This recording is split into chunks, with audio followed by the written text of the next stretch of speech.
E vamos fazer contato com o mestre bacharel em filosofia pela USP, coordenador da área de Memória, Verdade e Justiça do Instituto Vladimir Herzog, Lucas Paolo. Bom dia, Lucas. Bom dia, Glauco, tudo bom? Bom Tudo. dia a todos os ouvintes da Rádio Brasil Atual, um prazer estar aqui. Prazer é nosso em recebê-lo, Lucas. A gente acompanhou aqui a reportagem do Kaique Santos a respeito do lançamento, do ato virtual Vozes do Silêncio contra a Violência de Estado. E o Instituto Vladimir Herzog está realizando aí diversas ações, no âmbito virtual, já que com a pandemia é impossível, promover atividades presenciais. Eu queria que você falasse a respeito do que aconteceu ontem e também do que o Instituto está planejando em termos de ações virtuais, justamente no sentido aí, inclusive, depois para a gente conversar a respeito do Reinterpreta STF. Tá legal, Glauco. Ontem o evento foi maravilhoso, ele foi o terceiro ato, como a gente acompanhou aí na matéria, foi o terceiro ato desse movimento Voz do Silêncio, que nasce há 3 anos atrás, justamente desse movimento nacional e coletivo, com o Instituto Vladimir Herzog muito à frente, o Núcleo Memória também, ajudando a coordenar esse movimento, mas que na verdade é um movimento que congrega milhares de pessoas e que expressa a luta e pega o bastão para levar adiante a luta dos familiares de mortos desaparecidos políticos, nessa luta por memória, verdade e justiça.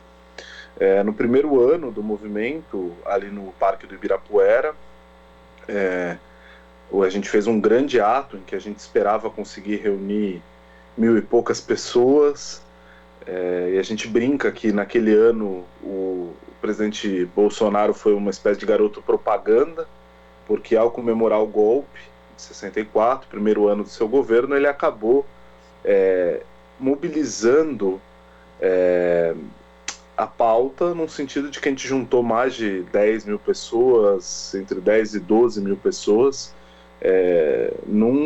acho que talvez no maior ato de memória, verdade e justiça, no maior ato com a temática da ditadura e da questão da justiça desde a redemocratização. Então, o movimento nasce com essa força e a gente continua levando essa força adiante. No ano passado a gente fez a Vigília pela Democracia por conta da pandemia, como você comentou. A gente ia fazer um ato presencial, a gente decidiu fazer virtual. A gente fez um belíssimo ato de 24 horas de exibição de documentários, de debates, de vídeos, de muitas atividades muito emocionantes e que tem por cerne essa luta para que não se esqueça e para que a gente possa fazer justiça, Então a gente chega no terceiro ano fazendo uma articulação com movimentos de todo o país. Ontem foi muito bonito isso que aconteceu, que a gente recebeu falas e representantes de todos os estados no movimento realmente nacional e que se une em torno dessa campanha, desse movimento e desse manifesto que a gente lançou ontem, que é o Reinterpreta Já STF, que justamente tem por objetivo pressionar, ser um movimento de pressão da sociedade civil organizada para que o STF reinterprete a lei de anistia de modo condizente com a nossa Constituição, ou seja, não permitindo que a anistia seja aplicada para perdoar tortura, estupro, assassinato, ocultação de cadáver, esse tipo de crimes contra a humanidade, Agora, justamente para que as pessoas, porque tem muita gente, os jovens principalmente que acompanham aqui o Jornal Brasil Atual, que não sabem o que é e o que foi a lei da anistia. Então, eu queria que você falasse a respeito disso, Lucas, para as pessoas que não têm esse conhecimento. O que foi a lei da anistia? A lei da anistia, ela nasce como a partir de uma movimentação também da sociedade civil, pelo que foi chamado de de anistia geral e restrita, para todos aqueles presos políticos ou exilados que tinham sido presos, tinham sido detidos e torturados, aqueles que estavam fora do país. Então ele nasce como um grande movimento da sociedade civil, pedindo justamente a anistia para aqueles que haviam muitas vezes sendo sido presos durante a ditadura. Vamos lembrar do AI-5, né, de 69, e que cassou os direitos civis e políticos da maior parte das pessoas. Então, o que acontecia é que muitas pessoas ou estavam simplesmente detidas sumariamente, sem ter tido um processo legal, muitas vezes sofrendo torturas. Se a gente pegar o PNDH-3 de 2009, é um documento que estima que a gente teve, durante a ditadura militar brasileira, pelo menos de 20 mil pessoas torturadas. A gente sabe que esse é um dado de 2009, muito antes de todas as comissões da verdade que foram feitas, da Comissão Nacional da Verdade. Então, a gente sabe que esse número com certeza é muito maior, de pessoas que foram detidas e torturadas ilegalmente, ou legalmente dentro desses dispositivos autoritários e ditatoriais que eram os atos institucionais da ditadura. Diante disso, a sociedade, então, como eu estava dizendo, ela se mobilizou para, no momento em que a ditadura perdia força, ou que as crises da ditadura vinham sendo colocadas, a sociedade civil se organizou para pedir justamente que os presos fossem libertados e que quem estava no exílio, quem tinha saído do país, fugido do país para não ser morto, para não ser torturado, para não ser preso, pudesse voltar. Esse processo foi muito importante porque boa parte das lideranças políticas que construíram a redemocratização, e aí a gente pode falar de amplos campos da sociedade, PMDB, PSDB, PT e vários outros partidos que vão se configurar para construir a redemocratização. Essas lideranças, muitas estavam fora do país, muitas estavam presas, enfim. Então esse movimento pediu anistia. O que aconteceu foi que os militares, ao terem poder sobre o Congresso, poder político ditatorial, eles impuseram uma ditadura que foi tida como um pacto, mas que na verdade foi uma imposição de esquecimento. A gente sempre fala que a ditadura, muito na linha da Glenda Mesaroba, nossa conselheira, que é uma grande estudiosa do tema, que justamente o que aconteceu foi que os militares sorrateiramente capturaram esse movimento social e propuseram e depois impuseram uma lei que refletia parte dos reclamos, parte dos pedidos, ou seja, realmente a lei permitiu que presos e exilados pudessem voltar ao país, mas o que a lei fez também foi colocar que crimes praticados antes de 79 não poderiam ser punidos. Então essa, vamos dizer assim, é o sentido geral da lei. E para isso foi colocado um artigo, que é o primeiro artigo, que ele é absolutamente ambíguo, porque ele fala que são anistiados os crimes ocorridos antes, crimes políticos e conexos. O problema é que a nossa Constituição cidadã, nossa Constituição democrática de 88, ela não especifica o que são crimes políticos e conexos. E é amplamente discutido e estabelecido no direito que a gente não pode caracterizar tortura, sequestro como crime político e conexo. Então, basicamente, o que aconteceu nessa história foi que o movimento popular foi capturado pela ditadura e transformado numa lei que foi usada na transição democrática para impor um esquecimento à sociedade, para impor um processo em que ninguém seria julgado. Agora, o que a gente sempre defende no Instituto Vladimir Herzog é que isso é incompatível com a nossa Constituição. A decisão que o STF tomou em 2010, julgando constitucional essa lei, e que essa lei foi um pacto estabelecido, ela é equivocada por duas razões. A primeira, que já foi julgada em 2010, é que você não tem como falar que um pacto social é feito quando nem todas as parcelas da sociedade não estavam representadas de maneira igual, né? Quando um pacto é imposto, ele não é um pacto. Então, ao impor que crimes como tortura, desaparecimento deveriam ser esquecidos, deveriam ser perdoados, a ditadura não fez um pacto, ela fez uma imposição de impunidade, que é isso que perdurou no nosso país. E a outra razão que a gente sempre fala no Instituto é que o STF ele nunca julgou a questão de se esse artigo 1º ele deve ser aplicado para crimes como tortura, para crimes como ocultação de cadáver, para assassinato, para todos os crimes de lesa humanidade, como a gente fala, que são crimes contra a humanidade. Então, a gente diz que O que aconteceu foi uma continuidade da impunidade do esquecimento no país, e que essa continuidade pode ser barrada. A partir do momento que o STF se colocar a julgar, a reinterpretar o que diz a lei de anistia, eu tenho certeza que não é possível, não é compatível com o nosso regime democrático, com a nossa Constituição, o STF decidir que é possível aplicar a lei de anistia para eximir torturadores, estupradores, pessoas que desapareceram com pessoas, assassinaram pessoas, de responsabilização jurídica. Então, essa é a crença que mobiliza nós, o Movimento Voz do Silêncio, do Instituto Vladimir Herzog, do Núcleo Memória, a lançar esse manifesto. Reinterpreta já STF. Porque não é possível, como a gente tem visto, o sistema de justiça brasileiro continuar aplicando a lei de anistia como se ela pudesse servir para perdoar qualquer coisa. Lá, o que a gente tem visto umas barbaridades nos últimos anos, que a lei de anistia tem sido aplicada em diversas instâncias da justiça, na esfera civil, por exemplo. Então a gente teve casos em que indenizações que são pedidas, que não estão caracterizadas na lei de anistia, não são crimes que estariam caracterizados como crimes políticos ou conexos, eles estão sendo usados. Então a lei de anistia virou um grande... eu aplico para qualquer coisa, para perdoar qualquer coisa que foi feita na ditadura. Isso não pode continuar acontecendo, né?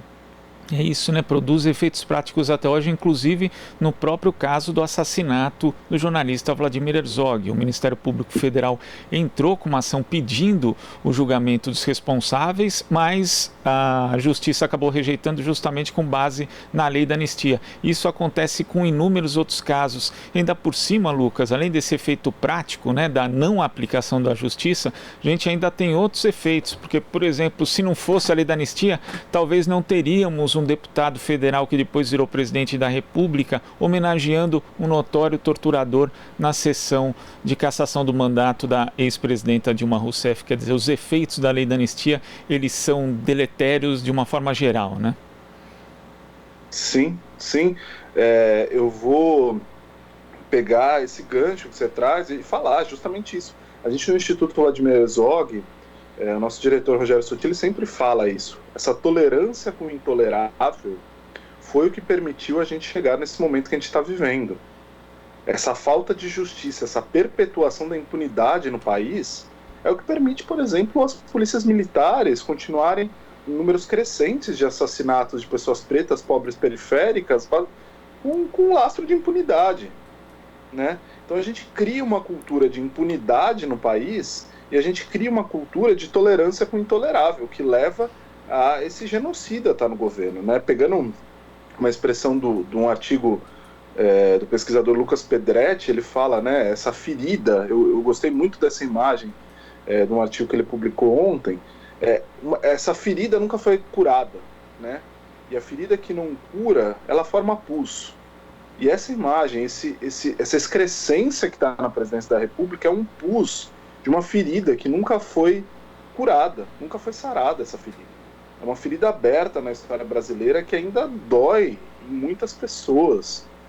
E eu ousaria dizer que dói nas mais de 330, nas familiares de mais de 330 mil pessoas que perderam pessoas queridas, pessoas amadas para a pandemia da Covid-19. Vidas que não precisavam ser perdidas, vidas que podiam ser poupadas, têm responsabilidades que podem ser atribuídas. Se a gente tem esse pus na presidência da República, é porque a gente não soube cuidar dessa ferida, é porque a gente não soube, e aí a gente tem que olhar sim, talvez não para os culpados do porquê a gente nunca, porque existe uma culpa social grande nisso. Mas a gente precisa olhar para o sistema de justiça. O que permite o sistema de justiça continuar aplicando de maneira espúria, absolutamente incondizente com a nossa Constituição, essa lei de anistia? No caso que você mencionou do Vladimir Herzog, o Ministério Público Federal apresentou uma denúncia contra 6 pessoas. Você tinha nessa denúncia crimes como adulteração do devido processo, adulteração de provas em laudo pericial, sabe? Você vai perdoar tudo. Então, a pessoa que fraudou um laudo, fraudou um processo após o assassinato do Vladimir Herzog, foi perdoada sumariamente com base numa lei. O juiz que decidiu isso na primeira vara criminal de São Paulo não teve nem o trabalho de justificar cada uma das denúncias, por que ela poderia ser perdoada, vamos dizer assim, pela lei de anistia. Então é justamente isso, é como se fosse uma ferida que ficou aberta e foi colocado um tampão que foi pego de um curativo qualquer, sabe? Nem se olhou para a ferida para se tampar. Hoje em dia se aplica para qualquer coisa a lei de anistia.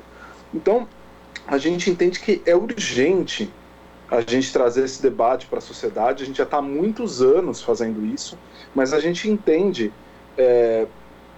que não só o Movimento Nacional Voz do Silêncio amadureceu o suficiente para que nesse momento a gente venha com um manifesto e venha com uma mobilização nacional que só vai crescer para que a gente traga essa questão de que o STF reinterprete a lei de anistia de modo condizente com a nossa Constituição, mas também que a gente vê que toda essa tragédia social, essa crise de saúde, essa crise humanitária, essa crise econômica e política que a gente está vivendo, ela tem uma causa.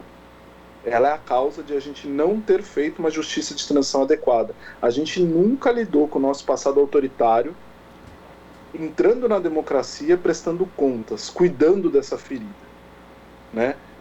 A gente só vai conseguir sair dessa situação que a gente está, né? Primeiro da pandemia, quando a gente não tiver mais, quando a gente passar até alguém à frente do governo federal que tenha apreço pela vida, né? Mas também a gente só vai conseguir construir, se reconstruir depois desse trauma social que a gente está vivendo, se a gente olhar para o passado, se a gente olhar para as milhares de vidas que foram perdidas na ditadura e responsabilizar as pessoas, e permitir e transformar a sociedade, transformar as instituições democráticas para que isso não ocorra. Agora, na pandemia, a gente só vai superar esse trauma social se a gente conseguir olhar para isso e não como com esse perdão geral, foi isso, ninguém tem culpa, é uma pandemia. Não, tem culpas atribuíveis, vidas que podiam ser preservadas têm culpas atribuíveis. O Brasil virou o epicentro da pandemia, né? Então isso tem um porquê. Eu tô aqui, eu perdi um pouco o fio porque é isso, a gente está angustiado, a gente não aguenta mais, e para isso a gente fez esse ato ontem para gritar, né? Basta. Ditadura nunca mais e reinterpreta STF. A gente precisa mudar a história desse país. E Lucas, usando inclusive essa analogia da ferida que é muito boa, uma ferida mal curada pode infeccionar. E além da crise sanitária que a gente vive, de milhares de pessoas mortas todos os dias, nós tivemos essa semana, por exemplo, troca do Ministério da Defesa, troca dos comandantes das Forças Armadas. E aqui, né, no nosso noticiário, mas no noticiário de uma forma geral, estivemos comentando como se falássemos, na verdade, de facções partidárias, né? O líder político ali, um general, e eu fiquei me perguntando, mas em que país que se diz democracia formal existe algum tipo de paralelo, né? Onde nos Estados Unidos alguém fica ali discutindo o general X como se fosse um líder partidário, ou no Reino Unido, ou no Canadá, ou em qualquer lugar do mundo, ou aqui nos países vizinhos mesmo. Quer dizer, essa ferida mal curada já dá sinais de infecção há muito tempo, por isso que é preciso tratá-la de forma urgente para o próprio bem da democracia, Lucas. Sim, exato. Acho que você foi muito preciso também nessa analogia, né? Infecciona, né? Essa infecção generalizada é o que a gente está vendo. O Del Rey, o Zé Luiz Del Rey, o grande batalhador, camarada de muita luta, uma figura fundamental nessa luta por memória, verdade e justiça, ele falou ontem no nosso evento que país é esse, como você estava falando, em que as Forças Armadas têm que afirmar que são uma instituição de Estado e não de governo. Elas não prestam serviço a um governo específico, ao governo Bolsonaro. A partir do momento que um general tem que afirmar isso, que deveria ser um princípio tão básico, é porque algo já se perdeu. E aí cabe aos militares também olharem em que momento essa imposição de esquecimento, essa irresponsabilidade com a própria história está gerando isso. Os militares têm feito questão de comemorar 3 anos seguidos com ordens do dia, desde que esse governo está aí, a ditadura militar, o golpe militar, como se o golpe militar não tivesse tido todas as atrocidades que foram praticadas. Então, enquanto os militares não conseguirem olhar para a história também e falarem, enquanto uma instituição de Estado, nós erramos, nós atentamos contra o Estado durante a ditadura, e nós estivemos atentando contra o Estado, como ficou amplamente agora conhecido com as declarações do general Vilas Boas, a gente vai ter essas forças armadas tacanhas que estão aí. Eu sempre lembro de um dos primeiros atos do Kirchner na Argentina, foi retirar os quadros dos presidentes ditadores, né? E ele faz essa retirada dos quadros com o Exército. O Exército é parte dessa reconstrução da história, né? Na Comissão Nacional da Verdade, essa comissão que foi também de Estado, eles sempre fazem questão de falar que os militares não foram ouvidos. É mentira. Os militares foram ouvidos, os militares participaram da Comissão Nacional da Verdade e deveriam ter participado, conforme indicou a recomendação, a primeira recomendação, deveriam ter participado no sentido de admitir a responsabilidade por todos aqueles crimes cometidos e se comprometido a serem uma das instituições que tem como causa maior justamente proteger a Constituição, justamente proteger a ordem democrática. A gente espera que um dia o Exército ainda possa se reconhecer nessa função, porque senão a gente vai ter essa cena patética, como você falou, Glauco. Que país é esse? Lembra nos Estados Unidos, quando o Trump começou a instar os generais para tomarem posições, os generais no dia falaram, não, eu não me meto nisso, a minha função é outra. Então, essa cena ridícula que a gente está vendo na troca de comandos agora das Forças Armadas é mais um sintoma dessa ferida que infeccionou. E o Exército só perde em respeitabilidade. Essa que deveria ser uma das grandes instituições de respeito do nosso país, a partir do momento que refaça a sua história, que olhe, que se faça responsável pelo que aconteceu e se comprometa a não repetir isso, né? O Exército poderia construir outra história para a sua própria instituição, as Forças Armadas. Então, a gente ainda espera que isso vá ser possível, porque esse trauma social que a gente está vivendo, que tem o nome de governo Bolsonaro, ele está deixando as suas marcas, ele está deixando a sua pilha de corpos para trás, e a gente do Instituto Vladimir Herzog, a gente do Movimento Voz do Silêncio, a gente está olhando, a gente está lutando contra essas atrocidades, e a gente vai fazer parte. Esse governo vai passar e a gente vai fazer parte da reconstrução democrática desse país. E para isso, a gente vai precisar que o sistema de justiça não continue aceitando impunidade, e para isso a gente precisa acabar com essa interpretação esdrúxula que se tem da lei de anistia, e a gente vai precisar que as nossas Forças Armadas sejam condizentes com a sua função de proteção do Estado Democrático de Direito, não sejam um grupelho que toma partido em questões políticas e ideológicas no país, né? Lucas, queria agradecer a sua participação aqui no Jornal Brasil Atual. Vamos continuar acompanhando a campanha Reinterpreta Já STF e até a próxima. Até a próxima, Glauco. É um prazer sempre estar aqui conversar com vocês e convoco todo mundo a buscar o manifesto nas redes, Reinterpreta Já STF, se somem a nós nessa luta. Nós conversamos aqui com o mestre bacharel em Filosofia pela USP, coordenador da área de Memória, Verdade e Justiça do Instituto Vladimir Herzog, Lucas Paolo. Aqui você ouve as notícias que os outros não dão. Jornal Brasil Atual.